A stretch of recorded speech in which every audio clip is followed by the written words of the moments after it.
En esta etapa de cuidado, una oportunidad para mirar alrededor. Cada programa una pregunta, que se aborda desde distintas miradas. Con los y las docentes.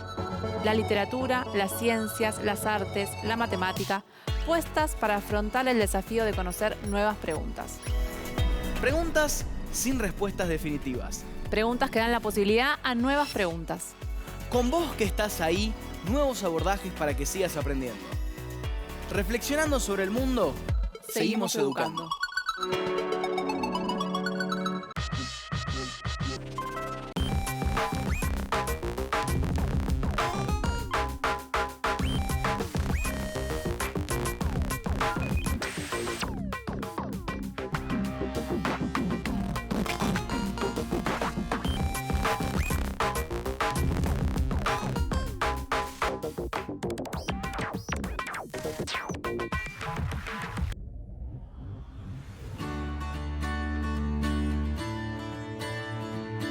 'Vivimos en una América multicultural y orgullosa, pero la historia de nuestro continente no comenzó con la llegada de los españoles a estas tierras. Y quizás haya más de una historia que contar. ¿Quién descubrió a quién? ¿A quién? ¿Fue un encuentro de culturas o una conquista? Explorar nuestras raíces, conocer los hechos y aprender juntos y juntas. ¿Cuántas historias guarda el 12 de octubre? Hoy, ¿cuál fue la otra conquista?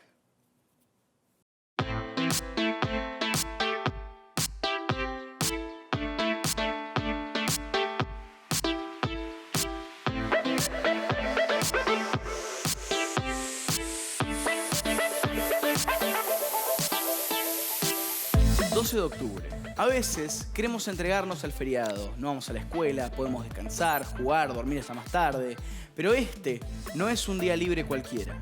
Exacto, es un feriado que nos trae mucho para investigar. Ayer empezamos a pensar en la expansión ultramarina pleno siglo XV.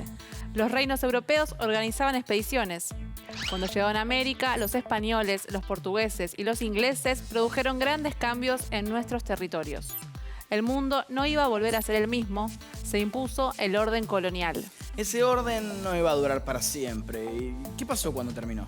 A mediados del siglo XIX, el régimen colonial se disgrega casi por completo y las nuevas repúblicas pudieron levantarse después de las guerras de independencia y las luchas civiles. Se sostenían ideales emancipadores que combinaban el liberalismo económico, político y el nacionalismo. La creación de los estados nacionales estuvo acompañada de un discurso de ciudadanía universal. Quería que la república fuera para todos. Pero ¿a quiénes se refiere cuando dice todos? ¿Qué implicaba para las personas que ya estaban acá? ¿Cómo vivieron estos cambios los pueblos originarios? Este todos del que se hablaba eran aquellos sectores que se sentían identificados por un modelo individualista y propietario. Personas que querían ser libres e iguales entre sí, pero que estaban lejos de ver a los otros y a las otras. Esta visión del mundo produjo efectos desastrosos entre los pueblos originarios. En la tierra donde ahora está la Argentina había culturas, personas y modos de vivir. Los pueblos originarios siguen vivos, pero en este momento sufrieron golpes muy duros. ¿Cómo los afectó el armado de los estados y naciones que subsisten hasta nuestros días? En primer lugar, las leyes de propiedad se otorgaron con títulos individuales y se reinició un ciclo de disgregación de los territorios que implicaba el desarraigo de la población que habitaba esos territorios. Con las nuevas repúblicas, los habitantes originarios eran políticamente libres e iguales, pero sus derechos civiles solo funcionaron como una coartada jurídica para los contratos de compra-venta. Sus derechos políticos eran recortados por el sinfín de disposiciones oficiales. Pero, un segundo, ¿cómo pudieron obtener esas tierras? Si ya había personas que vivían ahí, ¿cómo hicieron para dar títulos de propiedad a otras personas que querían ocuparlas? Las nuevas naciones emprendieron la reconquista de las fronteras coloniales y la colonización de esas tierras que consideraban tierras vacías. Llamaron a estas campañas conquistas de desierto, en la Patagonia y en el Desierto Verde en Chaco. Estos procesos de expansión eran en realidad expropiaciones que tienen un paralelo con las campañas de pacificación de la Araucanía lanzadas por Chile contra los mapuches y las razias contra los chiriguanos en Bolivia. Pero no eran desiertos precisamente. No, y eso no es todo. Durante las primeras décadas del siglo XX, en el noroeste argentino, se instalaron compañías de colonización privada que vendieron las tierras habitadas por comunidades guaraníes.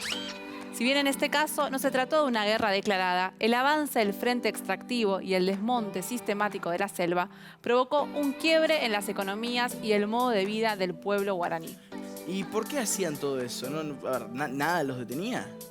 Como ya vimos en este proyecto, los procesos de matanza y expropiación de tierras indígenas realizados por el Estado argentino tuvieron como objetivo establecer las políticas del Estado Nacional y favorecer el desarrollo de la economía agroexportadora.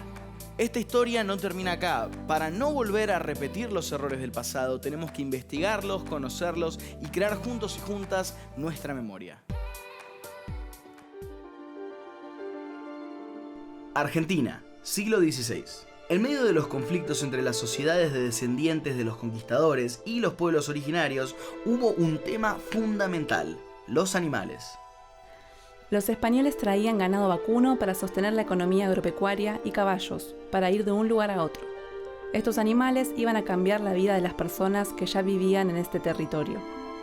Muchas veces los animales huían o quedaban abandonados en las zonas cercanas a las ciudades, aldeas, que fundaban los españoles. Podían volverse muy salvajes, pero cuando se encontraban con los pobladores originarios, pasaban cosas extraordinarias.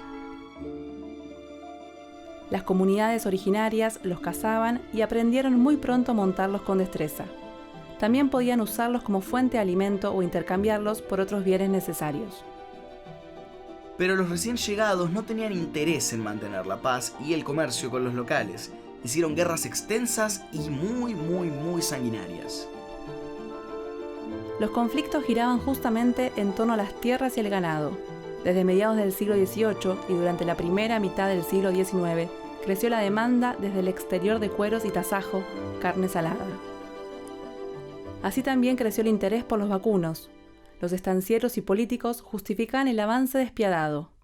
Decían que los pobladores avanzaban en malones y que por eso merecían ser exterminados. Para ellos, la única forma de tener más cabezas de ganado era seguir expropiando las tierras y tomando los recursos, no importaba quién estuviera ahí.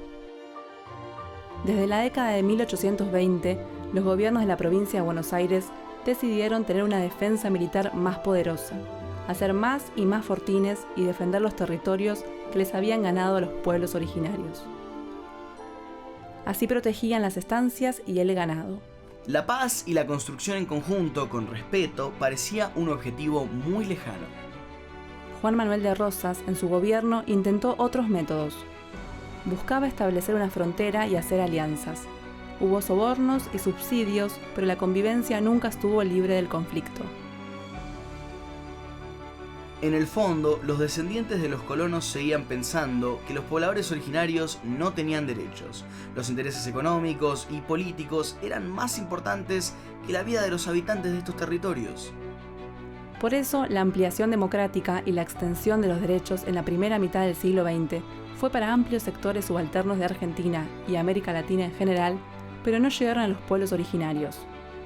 La invisibilización de estos pueblos por los estados nacionales sería una constante hasta entrada la década del 80. En la mayoría de los casos, la respuesta del Estado frente a los reclamos territoriales sería la represión. Todavía hoy, muchas veces las voces de los pueblos originarios parecen estar fuera de juego en nuestra historia, como si fueran parte de un pasado y no estuvieran presentes. Es tarea de todos y de todas volver a construir esta historia común. Hoy vivimos de otra forma, tenemos otros valores como nación. Todavía queda mucho por recorrer. Sí, en la historia argentina hay muchos testimonios de persecuciones, asesinatos y de la voluntad de desaparecer poblaciones enteras por la fuerza. Pero ¿cómo empezó este combate desigual? ¿De dónde vienen esas ideas de superioridad? De que podían invadir las tierras y exterminar a los que vivían ahí. Mientras nuestro país tomaba forma, la construcción cultural no reconocía las costumbres, al arte y la forma de vida de los pueblos originarios. Había un lema que todavía tenemos que dejar atrás: civilización o barbarie. O sea, ellos creían que eran los civilizados al mismo tiempo que cuando le están sacando las tierras a los otros. Aunque suene increíble, sí, es así. Creían que ellos traían el progreso, que su cultura era mejor que cualquier otra. Para defender esas ideas tenían que avanzar sobre todo el resto. Todo lo que no era civilizado, para ellos, era barbarie. ¡Qué bárbaro! El desafío que tenemos todos y todas es desnaturalizar esa versión de la historia y empezar a crear una nueva forma de vincularnos con el reconocimiento de la diversidad cultural. Tenemos que hacer presente esa diversidad en todos los ámbitos de la vida y respetar los derechos humanos.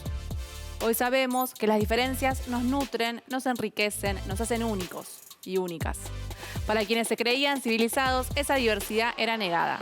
Pero por suerte, hoy tenemos nuevos objetivos: visibilizar esas luchas y acompañar los reclamos. Esas luchas ahora son de todos y de todas. Después de 5 siglos de opresión, se los debemos.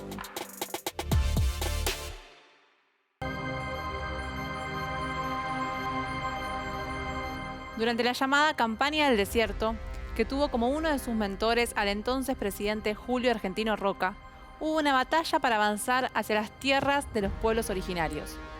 Pero ese fue solo el comienzo. También hubo acciones concretas y sistemáticas que negaban la existencia y la cultura de estos pueblos. Los sectores que gobernaban la Argentina a fines del siglo XIX entendían que el Estado Nacional debía controlar y garantizar su poder en el conjunto de lo que consideraban el territorio. Eso implicaba necesariamente someter a las poblaciones originarias que habitaban en las actuales provincias de La Pampa, de Neuquén, de Río Negro, de Chubut, de Santa Cruz y de Tierra del Fuego, en el sur de nuestro país, y en el norte de Formosa, de Chaco, una parte de Santa Fe y otra parte de Santiago del Estero. Vivían múltiples pueblos: los ranqueles, los araucanos, los tehuelches en el sur y en el norte, los tobas, los mocovíes, vilelas, matacos. Estas poblaciones hacía muchísimo tiempo venían resistiendo el avance del hombre blanco que buscaba quitarle sus tierras y someterlos. Las políticas del Estado los veían como verdaderos enemigos. Sus modos de hablar, de vivir, de trabajar y de organizarse eran despreciados. Esto quedó marcado a fuego en nuestra historia y todavía queda mucho por desarmar en esas ideas. El sistema educativo del momento estaba pensado bajo la idea de civilización o barbarie. Imponía una lengua, costumbres y ciertos ideales de ciudadanía. Los pueblos originarios no tenían lugar.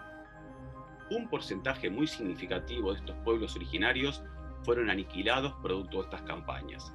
Y entre los que sobrevivieron, un porcentaje fue trasladado a trabajar obligatoriamente a las estancias del sur, otros y otras dedicados a la cosecha de la caña de azúcar, ya sea para los ingenios en el noroeste argentino o en el noreste argentino. Las mujeres que sobrevivieron fueron obligadas a desempeñarse como empleadas domésticas para las casas de la élite y muchos chicas y chicas entregados como sirvientes a las familias ricas de Buenos Aires. Un pequeño porcentaje, muy pequeño, logró sobrevivir, pero fue arrinconado, y particularmente en la Patagonia, sobre la zona cordillerana. Evidentemente fue un verdadero genocidio. La negación de convivir era constante. No había una apertura a la diferencia. No había caminos para el encuentro, sino todo lo contrario. De un modo u otro, en casi todos los países de América Latina, incluso en Estados Unidos, en donde los hombres blancos avanzaron hacia el oeste, aniquilando a las poblaciones originarias y expropiándoles sus tierras. En Chile y en Argentina se dio un proceso relativamente similar, sobre todo hacia el sur, pero por ejemplo en Bolivia o en Perú, si bien estas poblaciones fueron dominadas, fueron sojuzgadas y se les quitó gran parte de su tierra, siguen teniendo un enorme protagonismo hasta el día de hoy en todos los planos. Inclusive son los principales trabajadoras y trabajadores de las producciones agrícolas, de las producciones mineras también, y esto se evidencia, por ejemplo, si uno puede asistir a esos países, si uno puede viajar, en el peso que tienen inclusive en las vestimentas, en los lenguajes que se hablan, en las tradiciones y en la cultura en general. Después de la llamada conquista del desierto, los miembros de diversos pueblos originarios llegaron a Buenos Aires como trofeos. Se los exponía y estudiaba como si fueran piezas de museos. Los consideraban enemigos, traidores o simplemente salvajes. Los sectores que gobernaban nuestro país despreciaban a los pueblos originarios, los consideraban salvajes, atrasados, brutos, todo lo que asociaban con la barbarie. Negaban su precisa y rica cultura, sus conocimientos en el cultivo de la tierra, en las plantas medicinales, en astronomía, también sus lenguajes y sus vestimentas. Ellos los consideraban inferiores, inclusive esa inferioridad estaba asociado también al color de su piel. Era la imposición, según ellos, del hombre blanco sobre el resto, una herencia terrible que tenemos desde la época de la conquista americana y que durante este periodo se reforzó. Todos estos principios que organizaban a nuestro país desde su creación sostuvieron un verdadero genocidio. La violencia no era solo simbólica, sino también física. Pero aunque el exterminio fue feroz, muchos pueblos siguen vivos y mantuvieron sus costumbres, su arte, sus idiomas. Hoy levantan orgullosos sus banderas. Y es una misión colectiva la de devolverles el lugar que nunca debería habérseles sacado. Un estudio reciente de la Universidad de Buenos Aires ha demostrado que más del 60% de los argentinos y las argentinas poseemos genes indígenas. Y esa estrecha interrelación que tenemos con estas poblaciones no solo se evidencia en el material genético de todas nosotras y nosotros, sino que además tenemos múltiples otros elementos que nos anudan y que nos vinculan, como por ejemplo la palabra che, que tanto utilizamos los argentinos y que proviene de una palabra mapuche, que es che, que significa gente. En definitiva, entiendo que resulta imprescindible reconocer, valorar y respetar a estas poblaciones originarias de nuestro país como parte fundamental de nuestro pasado y de nuestro presente.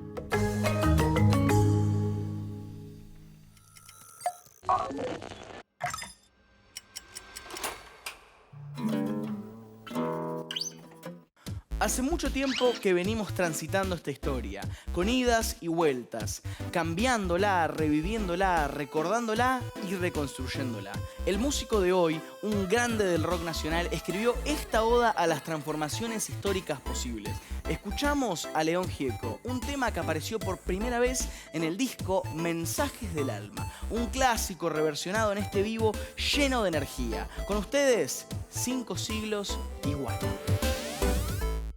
Soledad sobre ruinas, sangre en el trigo, rojo y amarillo, manantial del veneno, escudo heridas, 5 siglos igual, libertad sin galopes, banderas rotas, soberbia y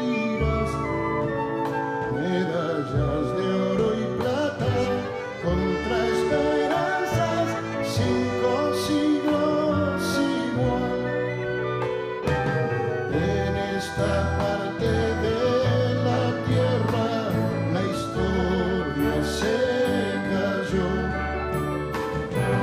como se caen las piedras aun las que tocan el cielo. O están cerca del sol, o están cerca del sol.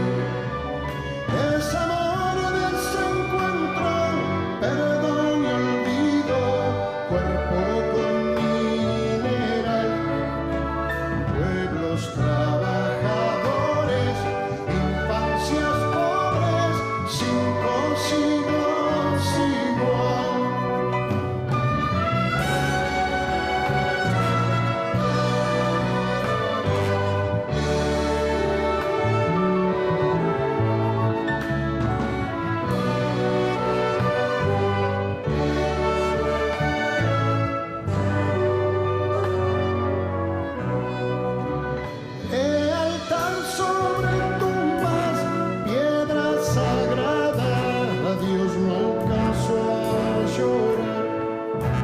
sueño largo del mar, hijos de nadie, 5 siglos igual. Muerte contra la vida, gloria de un pueblo desaparecido. Es comienzo, es final, leyenda perdida, 5 siglos igual. En esta parte de la tierra la historia se cayó. Como se caen las piedras, aun las que tocan el cielo, o están cerca del sol, o están cerca del sol.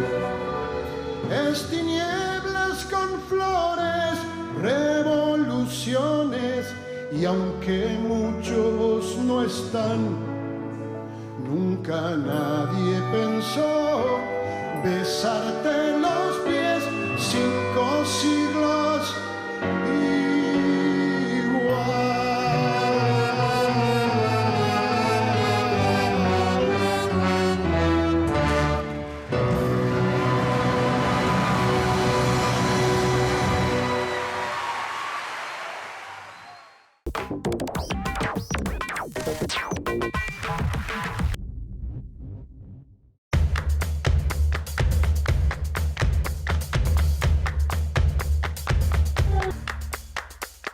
Hoy estuvimos recorriendo nuestro país y nuestra historia y les proponemos volver al pasado un ratito más.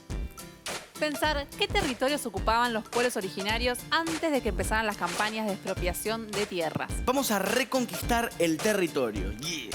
¿Conocen las costumbres, el arte, los idiomas de los pobladores originarios de su región? ¿Tienen conocidos, vecinos o familiares que vengan de estas culturas? Interesarnos y averiguar, establecer vínculos y tender puentes es muy importante para recuperar esa parte invisibilizada de nuestra historia. Hoy tenemos un pequeño experimento para saber más desde la geografía. ¿Qué necesitamos, Maga?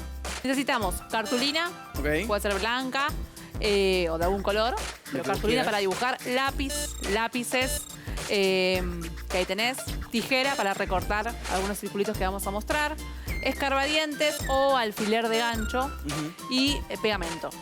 Y pensemos, muchos pueblos originarios tienen creencias sobre la tierra de las que podemos aprender.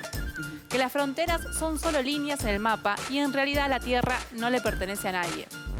Hoy en día usamos mapas y los países delimitan sus fronteras, pero estos pueblos tienen identidades mucho más abarcativas y con valores de fraternidad y unión. Pero, ¿podemos saber más o menos dónde vivían antes de las campañas? ¿Se puede calcular? Sí, si bien decimos que no hay fronteras, hay registros como en el mapa que vemos, por ejemplo. Vamos a hacer entonces unas marcas en el mapa. Esta, por ejemplo, por acá, es la zona donde viven los mapuches. Como vemos, se expande todo el camino hasta Chile. Y a ver, no había fronteras, pero tampoco les importaba mucho cruzar la montaña, se nota. Y entonces podemos pensar en qué características tiene o qué características tienen este pueblo y entonces señalar distintos territorios y además agregar a esta señalización algo que tenga que ver con esta característica que decimos. Por ejemplo, para los mapuches vamos a armar con unos escarbadientes y una cartulina un pinchecito con el dibujo de un instrumento que se llama cultrún, que es un instrumento típico de este pueblo.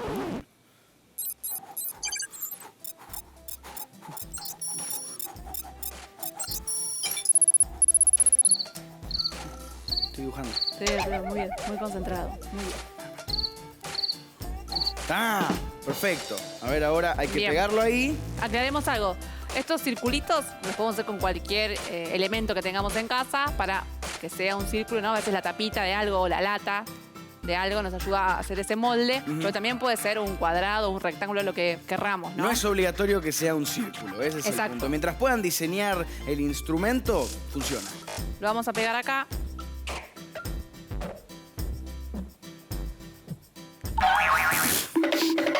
Acá lo tenemos terminado. Y lo vamos a poner en la zona que vos dijiste, que representa un poco dónde habitaban los mapuches. A ver. Flip. Perfecto. ¿Qué otros pueblos hubo en nuestro país, Maga? Porque a ver, ya me estoy volviendo curioso. También podemos señalar el territorio Com, que está principalmente en Chaco. Para ellos, las lechuzas son parte fundamental de su vida cotidiana y las representan en pinturas y esculturas. Así que te propongo por ahí dibujar una lechuza. Vamos a dibujar una lechuza, dale.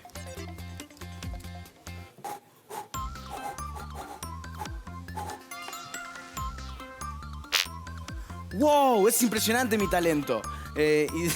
¿Y dónde vamos a localizarlo? Y como dijimos, lo vamos a poner a cada uno que está terminado en Chaco, que es donde principalmente...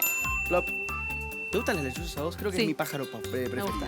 Y, por ejemplo, acá en el sur, ¿qué está pasando? Porque lo estamos dejando medio solo. Bien, en el sur, en Tierra del Fuego principalmente, lo que hoy es Tierra del Fuego principalmente, está un pueblo llamado los Selknam, también conocidos como los Zonas. Son famosos por sus pinturas rituales sobre sus cuerpos con rayas y diseños geométricos impactantes. Y también son conocidos por sus largos atavíos que parecían sombreros de punta. Así que te propongo también dibujar la vestimenta, estamos hablando de la vestimenta Vamos a hacerlo. de los Selknam. Este es más fácil. Tomá. Luca Martin, artista. Bien, acá tenemos otra parecida también. Perfecto. Y vamos a ponerlo en Tierra del Fuego. Plop. Queda mucho por investigar en nuestro país y muchos pueblos para conocer y adentrarnos en esas culturas. ¿Y ustedes, están listos para recorrer el territorio? Los invitamos a ustedes, junto a los adultos que los acompañan o tienen cerca, o tal vez también llamar a algún familiar que les pueda contar acerca de algunos descendientes de pueblos originarios. Acá nosotros nos quedamos investigando y ustedes en casa pueden seguir haciendo lo mismo. Experimento de hoy. Reconquistando el territorio. Vamos a necesitar un mapa de Argentina o de tu provincia, marcadores de colores, escarbadientes, cartulina blanca, tijera y un atril. Este obviamente es opcional. Podés hacer el mapa sobre una mesa o escritorio y después colgarlo en tu habitación. Advertencia. Recuerden que para manipular las tijeras deben ser muy cuidadosos y cuidadosas, siempre con la ayuda de un adulto. Armar en primer lugar los pinches para señalizar el mapa, pegando las cartulinas a los escarbadientes. Investigá qué pueblos originarios vivían en tu región, sus costumbres, su arte, su idioma y elegí un dibujo que los represente. Hacé el dibujo en las cartulinas y pinchá el escarbadientes ahí, en las zonas que habitaban esos pueblos originarios de tu provincia.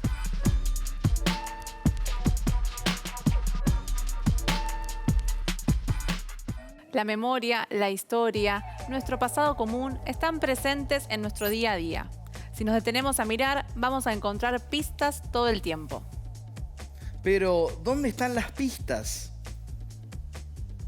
No sé si las vas a ver así con lupa, porque esta vez son un poco más grandes. Y cuando las veas, no van a volver a pasar desapercibidas. ¿Qué marcas crees que hay en el espacio público que remiten a la historia? Sigo sin entender muy bien a qué te referís. A ver, ¿me das una pista una pista para encontrar las pistas? Mira, a ver, los lugares públicos son como umbrales, puntos de entrada para analizar las luchas por las memorias y los sentidos sociales del pasado. ¿Qué nombres tienen las calles, las plazas, las escuelas?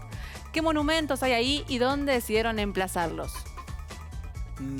Creo que sé. A ver, elemental, mi querido profe. Mira como yo soy muy parecido al Sherlock. Por ejemplo, en la Plaza de Mayo, dentro de la Ciudad Autónoma de Buenos Aires, está la Pirámide de Mayo.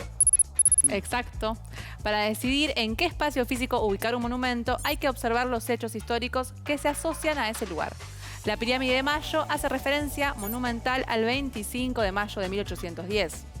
Otro ejemplo, en el partido de San Pedro, puntualmente en Vuelta Obligado, a orillas del río Paraná, encontramos el museo de sitio y el monumento a Juan Manuel de Rosas, que fue uno de los principales personajes de la batalla de la Vuelta de Obligado en 1845. Por otro lado, están los monumentos que honran y conmemoran a los actores del pasado. Ajá. Algunos le dan sus nombres a calles y plazas o se construyen memoriales y museos. Solo con que pongan mi nombre en una de las avenidas, está todo bien. Eso es lo único que necesito. Está bien, sos joven todavía, así que quizás te convertís en un personaje importante de la patria. En el caso de los nombres de calles y avenidas, no necesariamente tiene que haber relación con los lugares físicos en los que ocurrieron los eventos, aunque es común que se busque alguna asociación especial entre el lugar de la memorialización y el hecho al que se hace referencia. Pero si siempre hay alguna relación, a ver, ¿qué pasa cuando sacan un monumento de un lugar o simplemente lo mueven? En muchos casos puede tener que ver con querer contar otra parte de la historia. Tomémonos un momento para pensar juntos y juntas. ¿Cuánto puede decir un monumento? ¿De quiénes son los monumentos de nuestro país? ¿Qué lugar ocupan los pueblos originarios en los monumentos?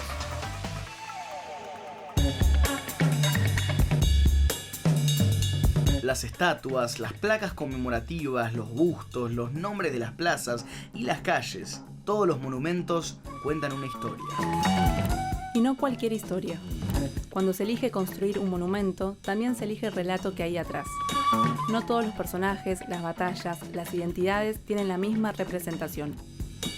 ¿Qué historia cuentan y cuál dejan de contar nuestros monumentos?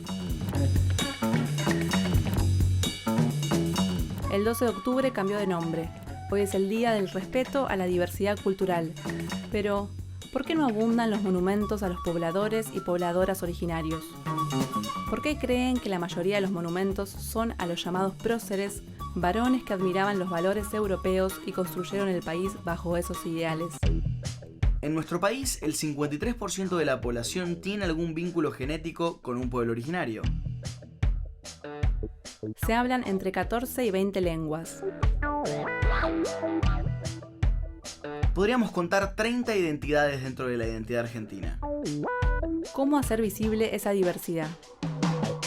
¿Cómo hacer visibles todas estas realidades? Eso se preguntaban los expertos y expertas cuando quisieron construir un monumento muy especial. Desde todos los puntos del país habían llegado 10 toneladas de bronce. Cada persona había mandado sus llaves. Esas llaves se fundirían para hacer el material con el que se haría el monumento. 50 artistas reunidos pensaban y trabajaban en conjunto para una obra que tendría 10 metros de altura.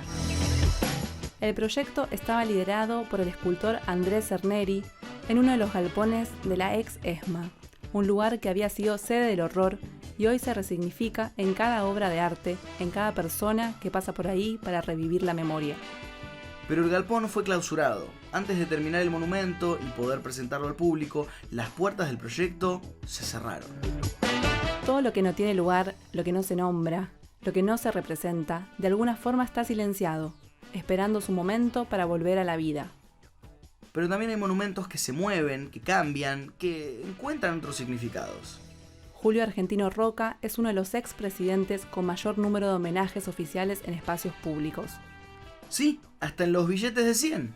Calles, avenidas, plazas, placas y hasta una polémica estatua ecuestre en el medio de Bariloche. Ahí, en el centro cívico, en ese lugar que él consideraba desierto, una estatua de bronce le rinde homenaje. Pero la historia de este monumento es muy particular. Parece que sigue escribiéndose. El peso de la historia se hace presente.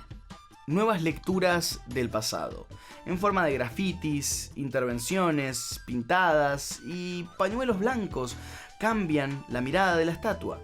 Incluso, justamente un 12 de octubre, fue rodeada por un cultrún enorme, un instrumento mapuche hecho al tamaño de la estatua. Y esta no es la única estatua que despertó la polémica. Atrás de la Casa Rosada hubo un traslado histórico. Juana Azurduy tomaría el lugar que antes ocupaba Cristóbal Colón. Ya sabemos que Colón se consideraba el primer europeo que llegó a América y cambió la historia del mundo imponiendo el orden colonial. Juana Azurduy, en cambio, luchó en las guerras de independencia. Buscaba emanciparnos del mandato español y hoy se la considera una generala llena de coraje. El mismo escultor que quería homenajear a la mujer originaria. ¿Qué tendrá Andrés para decir sobre estos monumentos?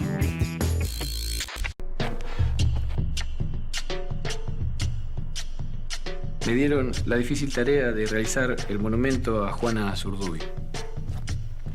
Una escultura que regalará al pueblo boliviano, al argentino, que será inaugurada en uno de los sitios más simbólicos de Buenos Aires. El rostro de Juana Azurduy, una incógnita. No se tiene registro sobre ella. No existe ningún retrato pintado durante su vida. Las imágenes que existen son representaciones, conjeturas, búsquedas posibles de un imaginario.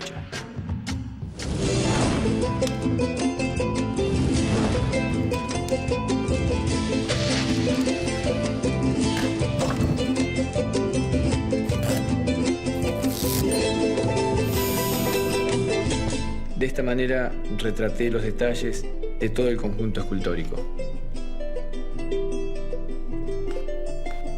El bronce y la libertad fundidos en Juana.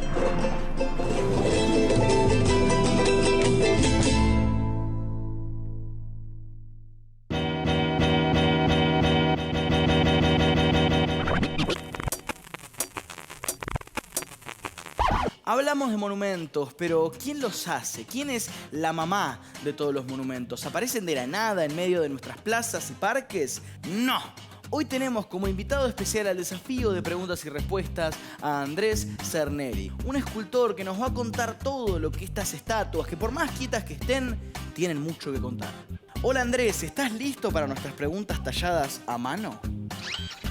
Hola chicos y chicas, ¿cómo están? Mi nombre es Andrés Cerneri, soy artista plástico, vivo en la provincia del Neuquén y este es mi oficio, hacer monumentos y pinturas. A eso me dedico y es lo que más me gusta hacer. ¿Quién elige los monumentos que tenemos en nuestro país?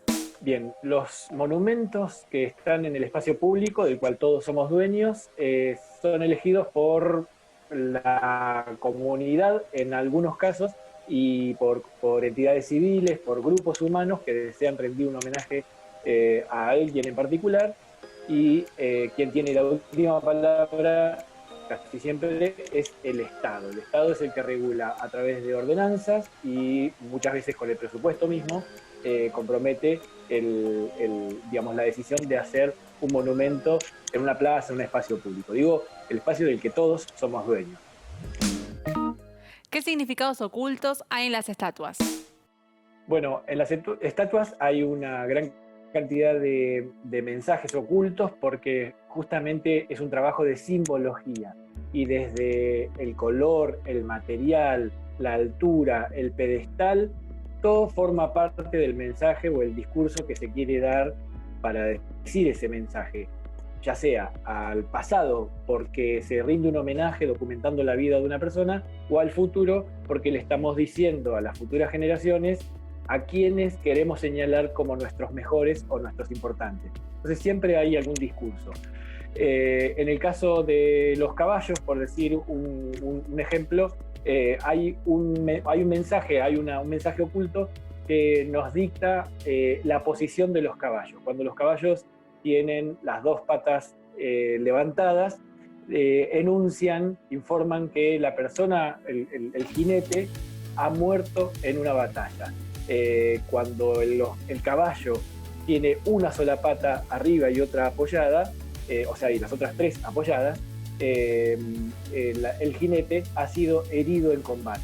Bueno, ese es uno de los códigos, como los hay en muchos espacios, digamos, de la escultura. La materialidad, o sea, el bronce en particular tiene quizás una de las jerarquías más importantes para rendirle un homenaje a alguien. Así que hay muchos mensajes ocultos. ¿Cuál es tu monumento favorito y por qué?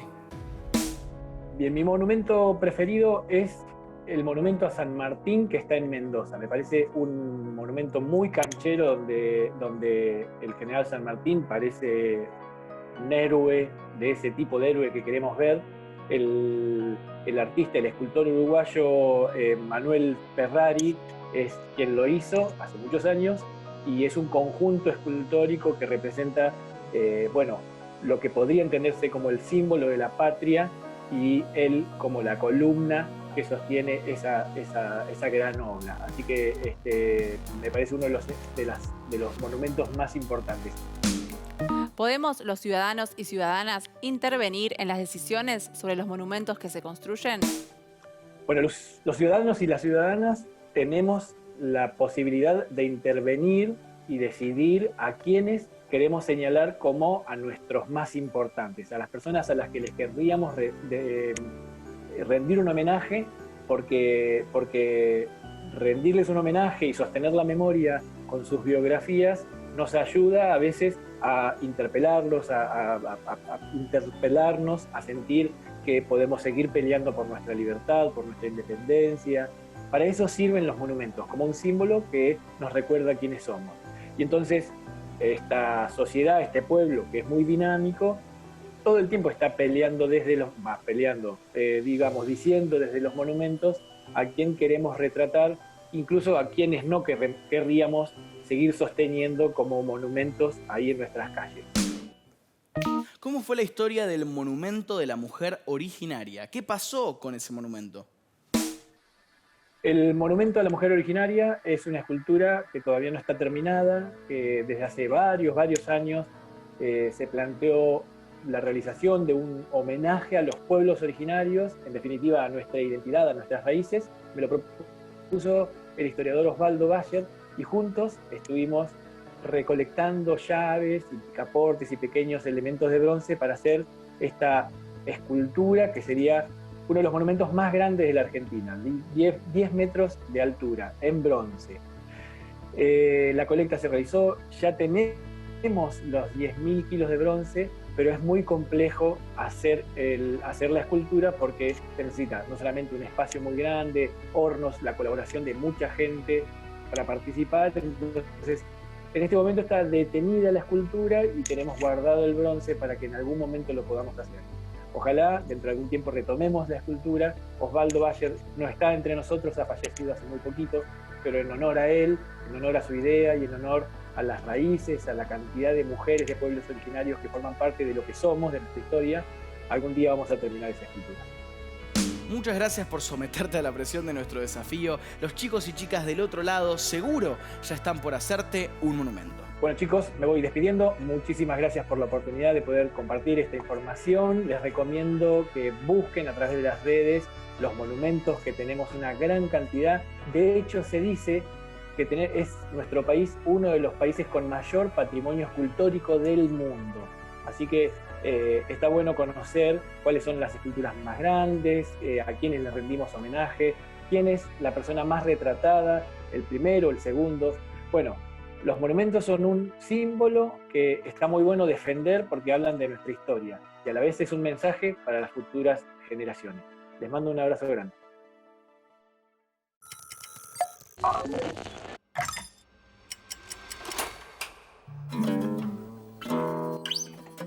Bueno, Nico, estamos de vuelta acá con vos y hay muchas cosas, tanto en nuestra mesa como en tu portafolios mágicos. En el interior. Como en nuestro interior, exactamente. ¿Qué nos traes, Estupilla? Hoy traje algunos instrumentos para construir de los pueblos originarios. Me parece que está bueno para que los chicos y las chicas prueben estos instrumentos porque son muy fáciles de hacer y son algunos un poco distintos, así que está bueno que los conozcan y que los puedan construir. Bueno, y tenemos este instrumento, que es un instrumento mapuche, se usa mucho en rituales, ¿sí? Se llama trutruca y está compuesto, el original, por una caña de coligüe que la vacían y después la dosan, ¿sí? Hueca, y la atan así exactamente como está hecha acá. Acá la tenemos, le falta todavía pasar la lana, esto es lana, y esto es un caño corrugado, y esto es una botella, ¿sí? Como tenemos acá una botella pintada con aerosol, y queda esta belleza. ¿Verdad que se puede hacer en casa? Se puede hacer en casa. Tengo acá... ¡Wow! Acá, mirá. Tengo un caño corrugado que me quedó de la casa. construcción del baño. Sí, es simplemente caño corrugado, no tiene mucha más ciencia que eso. Le damos unas vueltitas, le ponemos lana, lo atamos o le ponemos cinta, como tenemos acá. En la punta pegamos esta botella, con cinta también. Y es así de simple, ¿eh? Es uno de estos proyectos que obviamente sirve tener ayuda de mamá, papá, siempre. todo eso. No solo por la ayuda, sino porque está bueno compartir esos momentos con las familias. Todas las oportunidades para compartir Vamos música a ver cómo con familia suena. Son buenas. Vamos a ver cómo suena, ¿verdad? Dale. Tiene un poder místico muy importante que hace que todos los lucas se caigan de sus sillas. Es impresionante. El aire básicamente vibra alrededor del tubo y genera magia. Mucha magia. Es impresionante. La trutruca, entonces, un instrumento maravilloso de origen mapuche. Y fácil de hacer en casa. Y fácil de hacer en casa para la comodidad de la familia. ¿Vamos con el próximo? Vamos con el próximo. Sí. Por acá tengo los chas-chas, ¿sí? Se hacen en general con pezuña de animal. Ajá. En este caso... Con cualquier cosa que haga clip, clip, clip, clip. Tal cual. Y en este caso tenemos tapitas. Tapitas de plástico, de gaseosa, con hilo. Así de simple, ¿sí? Y muy Así de bueno para simple. el medio ambiente. Es una Muy bueno para el medio técnica de ambiente. reciclaje. Y suenan aparte. Yo tengo... Hazlo sonar, a ver. Ponemos, por ejemplo... Poco a poco me has querido, poco a poco me has amado y al final todo ha cambiado, chascosita de mi amor. Bueno, tenemos las chas-chas, que es de origen también del noroeste. Yo lo que canté recién es un guayno. Ajá. Y simplemente lo que hacemos es la tapita, un son, Pinchito.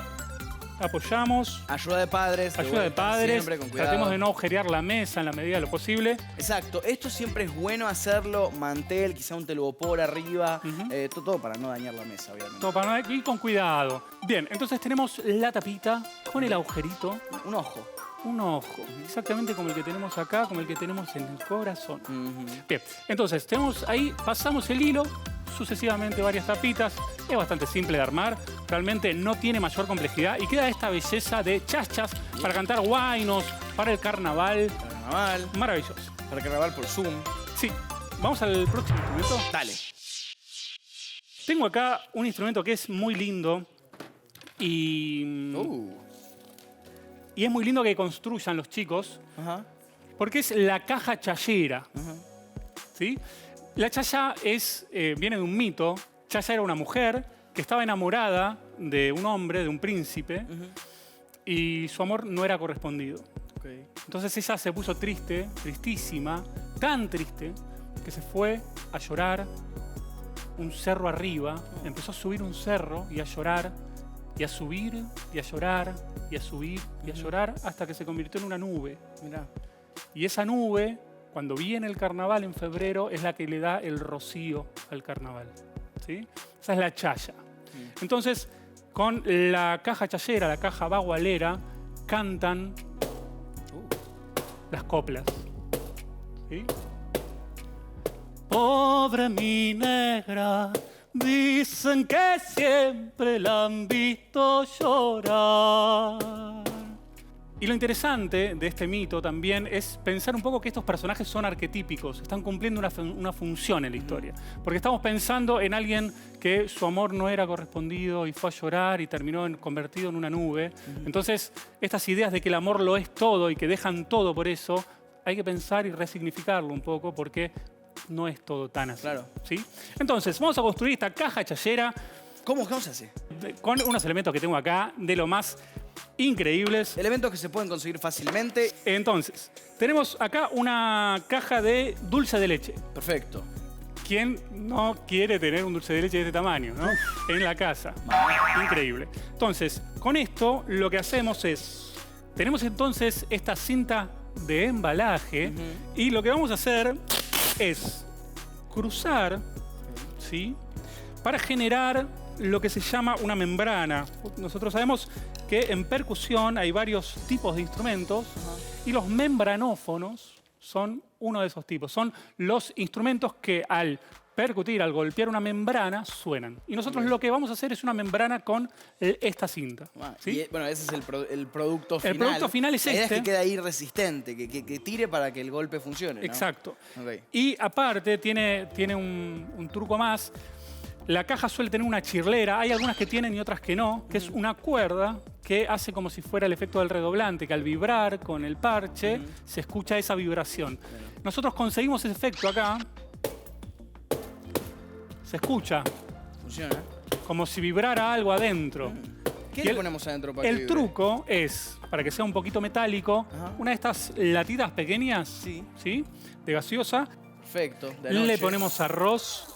Entonces, esto, antes de poner la membrana, lo ponemos acá y lo pegamos. Ok. ¿Sí?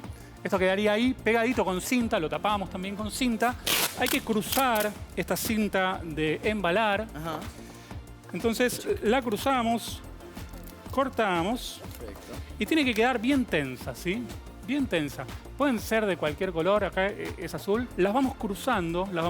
Mientras más ponemos, más generamos este efecto de membrana y el acabado es la membrana, ¿sí? Y tenemos acá un hilo que le pasamos alrededor. ¿Sí? Para no tener que andarlo sosteniendo así. Ahora, Exactamente, porque se toca de hecho así la caja chayera, ¿sí? Entonces, así quedaría armada la caja chayera. Vamos a escuchar un poquito cómo suena. Dale, yo te voy a acompañar un poquito. Me encanta. Dale. Pobre minera, dicen que siempre la han visto llorar. Eso.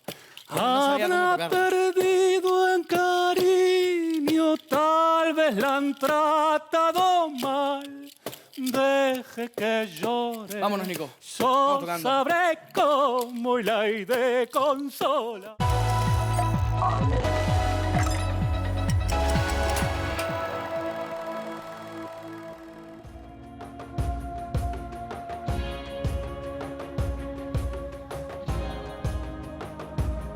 Ayer leímos a un poeta y lingüista quechua. Seguimos descubriendo la potencia narrativa latinoamericana en todas sus lenguas. En nuestro continente hay muchos idiomas, además del español que nos llegó después de esa conquista. Las lenguas originarias siguen vivas, persisten incluso después de que quisieron callarlas. Y la literatura que compartimos esta semana nos acerca a esas palabras que ahora son de todos y todas y renacen cuando las volvemos a leer. Hoy vamos a leer un poema de Helicura Chihuailaf Nahualpan. Es un escritor, poeta y oralitor mapuche, uno de los poetas más importantes del Chile actual. Por sus libros le dieron el Premio Nacional de la Literatura de Chile en el 2020. Su obra es bilingüe, en mapudungún, la lengua mapuche, y en español.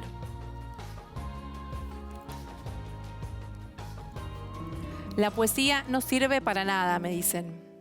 Y en el bosque los árboles se acarician con sus raíces azules y agitan sus ramas el aire saludando con pájaros la cruz del sur. La poesía es el hondo susurro de los asesinados, el rumor de hojas en el otoño, la tristeza por el muchacho que conserva la lengua pero ha perdido el alma. La poesía es un gesto, un sueño, el paisaje, tus ojos y mis ojos, muchacha, oídos, corazón, la misma música. Y no digo más, porque nadie encontrará la llave que nadie ha perdido. Y poesía es el canto de mis antepasados, el día de invierno que arde y apaga esta melancolía tan personal.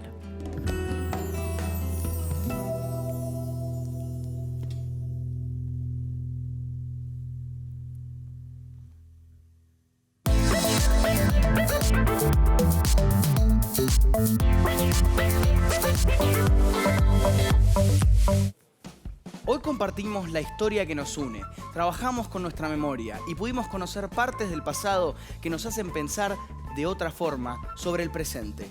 Hubo poesía, música, pero queda lo más importante, escucharlos a ustedes. Quiero saber, ¿qué piensan ustedes sobre la otra conquista? Mi nombre es Gael Braceras Calvis, soy de Bariloche y me gustan ver pájaros. Me llamo Tomás Ahumada, vivo en la ciudad de Villanueva, de la provincia de Córdoba. Soy Mía Valentina Cotillo, soy argentina de Buenos Aires. Hola, me llamo Santiago León Suárez, vivo en Buenos Aires. ¿A quién le dedicarían un monumento y por qué? Yo le dedicaría un monumento o una estatua a alguien que haya descubierto un ave importante, porque me gustan mucho las aves. Maradona, porque es uno de los jugadores más importantes de la historia. Dedicaría a Juana Zurduy, porque es una mujer importante que luchó por la independencia, por batallas importantes. A los pueblos originarios. ¿Qué pueblos originarios conoces? ¿Alguno habitó o habita en las regiones donde vivís? Yo conozco a los tehuelches y habitaban acá los tehuelches. Conozco los comechingones, los sanavirones y hay uno más, que no me lo acuerdo, pero sé que habitaron acá en Córdoba. Conozco los mayas, los aztecas, los incas. Conozco aztecas, mapuches, mayas. ¿Con qué materiales inventarías un instrumento musical? Yo lo inventaría con artefactos del bosque, con los cantos de pájaros que son muy lindos y algunas maderas.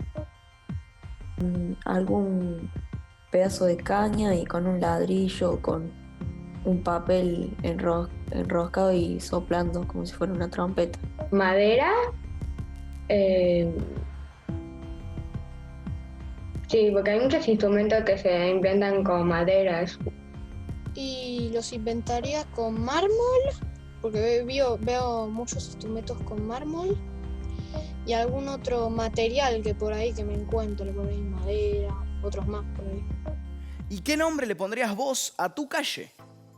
Yo le pondría los ciruelos, porque en cada puerta de la calle hay como 3 ciruelos.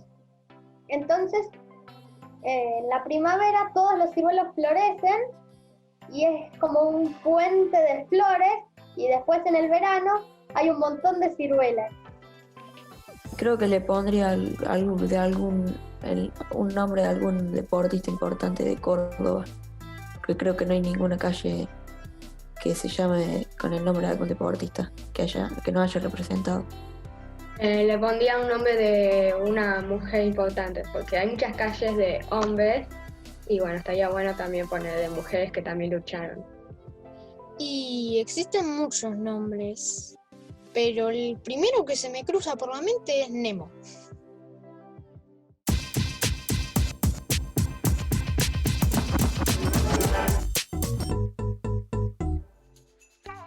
Ya estamos llegando al final de este reencuentro con nuestra historia. ¡Qué viaje!, ¿no? Nos encontramos con la poesía de Eli Cura y también con las letras de León Gieco. 2 potencias.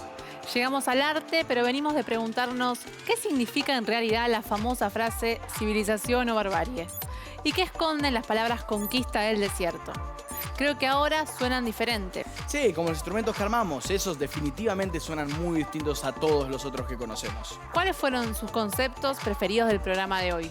A mí me encantó repensar los monumentos. Todo lo que pueda haber atrás de una estatua, aunque esté quieta, guarda historias increíbles.